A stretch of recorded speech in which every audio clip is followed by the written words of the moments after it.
ప్రజా సమస్యల పరిష్కారానికి ఒక ప్రణాళికను సిద్ధం చేస్తున్నట్లు జగ్గయ్యపేట శాసనసభ్యులు శ్రీరామ్ రాజగోపాల్ తాతయ్య అన్నారు. ఎన్టీఆర్ జిల్లా జగ్గయ్యపేట నియోజకవర్గం జగ్గయ్యపేట పట్టణంలోని రంగనాయక స్వామి బజార్, మహాలక్ష్మి అమ్మవారి వెండి దేవాలయం వీధి, బొడ్రాయి బజార్, పాతపేట గడ్డ తదితర ప్రాంతాలలో ఎమ్మెల్యే శ్రీరామ్ తాతయ్య, మున్సిపల్ కమిషనర్ రామ్మోహన్, మున్సిపల్ అధికారులు, సచివాలయ అధికారులు, సిబ్బంది స్థానికులతో కలిసి పర్యటించారు.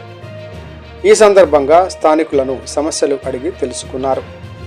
అద్దాల బజార్ ఆంజనేయ స్వామి వారి ఆలయం నుండి ఓవీఆర్ అపార్ట్మెంట్ వరకు నూతన రోడ్డు అభివృద్ధి చేయాలని స్థానికులు కోరగా మున్సిపల్ కమిషనర్కు ఈ రోడ్డు ప్రతిపాదనలను పంపాలని సూచించారు.